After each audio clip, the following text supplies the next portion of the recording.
உணவே மருந்து என்ற நிலை மாறி மருந்தே உணவு என்ற நிலை இன்று பலரது வாழ்விலும் ஏற்பட்டு வருகிறது. உணவு முறை மாற்றமே இதற்கு முக்கியமான காரணமாக கூறப்படுகிறது. குறிப்பாக ரசாயன கலப்புள்ள உணவுப் பொருட்கள் மனிதனின் ஆரோக்கியத்திற்கு பெரும் ஆபத்தாகியுள்ளது. இந்நிலையில் இவ்வகை பொருட்களால் ஏற்படும் பாதிப்பு குறித்த விழிப்புணர்வும் வேகமாக பெருகி வருகிறது. இயற்கை முறையில் விளையும் உணவுப் பொருட்கள் அங்காடிகளுக்கு வாடிக்கையாளர்கள் வரத்து அதிகரிப்பதே இதை சுட்டிக்காட்டுவதாக உள்ளது. அவேர்னஸ் எல்லாம் ரொம்ப கிடையாது. ஸோ இப்போ பார்த்தீங்கன்னா ஓரளவுக்கு அவேர்னஸ் வந்துட்டு இருக்குது இப்போது.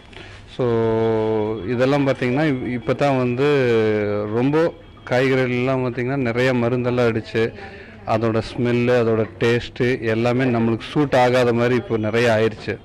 ஸோ அதனால தான் இப்போ மக்கள்லாம் பார்த்திங்கன்னா கொஞ்சம் கொஞ்சமாக ஆர்கானிக் பக்கம் இப்போது கொஞ்சம் கொஞ்சமாக பார்க்க ஆரம்பிச்சிருக்காங்க. இந்த ஆர்கானிக் அந்த ஹெல்த்தோட இது எல்லாருக்குமே வந்து ஆரம்பித்த பிறகு அதுக்கப்புறம் வர ஆரம்பிச்சிட்டாங்க. இப்போ எங்களுக்கு பார்த்தீங்கன்னா எப்படியும் ஒரு நாளைக்கு 100-150 மெம்பர்ஸ் வராங்க. ஸோ அவங்க வரவங்களுக்கு ஒவ்வொருத்தருக்கும் மோஸ்ட்லி பார்த்தீங்கன்னா முன்னாடிலாம் பார்த்தீங்கன்னா வயசானவங்க இது மாதிரி தான் வருவாங்க. ஸோ ஹெல்த்துக்காக வரணும் அப்படின்னு சொல்லிட்டு வருவாங்க. இப்போ யங்கர்ஸும் வர ஆரம்பிச்சிட்டாங்க.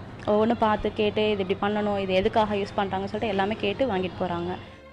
பூச்சிக்கொல்லிகள், ரசாயன உரங்களின்றி இயற்கை வழியில் தயாரிக்கப்படுகின்ற உணவுப் பொருட்களுக்கு தேவை பன்மடங்கு அதிகரித்துள்ளது. குறிப்பாக சில பொருட்களுக்கு அதிக அளவில் தேவை உள்ளதாக இத்தொழிலில் உள்ளவர்கள் கூறுகின்றனர். குறிப்பாக எல்லா பொருளும் பயன்படுத்துகிறாங்க. அரிசி, அப்புறம் எண்ணெய் ரொம்ப நல்ல முறையில் பயன்படுத்துகிறாங்க. ஏன்னா எண்ணெய் தான் இன்றைக்கி இருக்கிற பெரிய பிரச்சனையாக இருக்குது. ஸோ எண்ணெய் செக்கில் எடுத்த எண்ணெய் நல்லா பயன்படுத்துகிறாங்க. சிறுதானியங்கள் பற்றின அவேர்னஸ் ரொம்ப அதிகமாகவே இருக்குது. சிறுதானியங்கள் சுவை இல்லாதது, சமைக்க தெரியாதுன்றதெல்லாம் மீறி சிறுதானியங்கள் அதிக அளவில் வாங்குறாங்க. அதேமாதிரி அந்த பருப்பு வகைகளையும் கூட ஆர்கானிக் பருப்பு வகைகள் ரொம்ப நல்லாவே போயிட்டுருக்கு. முக்கியமாக புளியில் குடம்புளின்னு ஒரு புளி இருக்குது. அந்த புளி ரொம்ப விரும்பி அது நல்ல டிமாண்டில் தான் இருக்குது. ஸோ நிறைய பொருட்கள் மேலே அவேர்னஸ் நிறையா தான் இருக்குது. ரசாயனங்கள் பயன்படுத்தி விளைவிக்கப்பட்ட உணவு ரகங்களை காட்டிலும் இயற்கை வழி உணவுப் பொருட்களின் விலை சற்று அதிகம். எனினும் இயற்கை வழி உணவால் விலை மதிப்பற்ற ஆரோக்கியம் உறுதிப்படுத்தப்படுகிறது என்கின்றனர் இக்கடைகளை நடத்துபவர்கள். இதுவே இயற்கை வழி உணவுகளை நோக்கி மக்கள் கவர்ந்தெடுக்கப்பட காரணமாக அமைகிறது என்கின்றனர் அவர்கள்.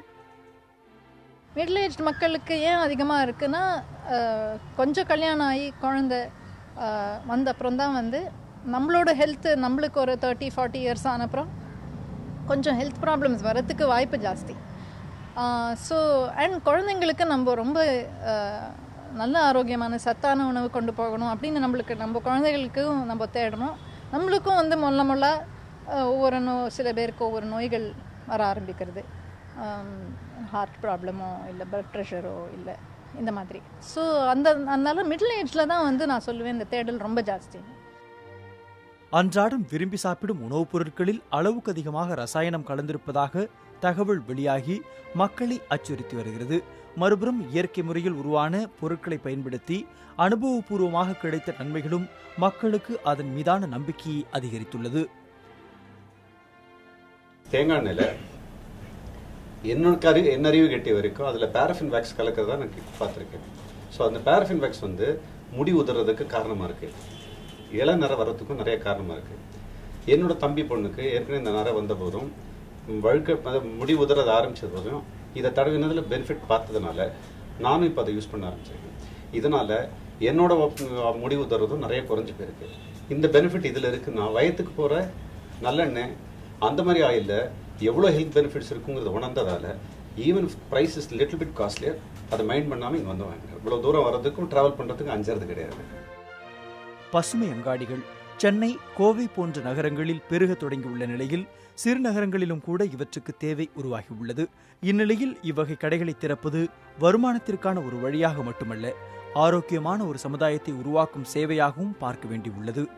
புதிய தலைமுறைக்காக செய்தியாளர் குழுவுடன் சேஷகிரி.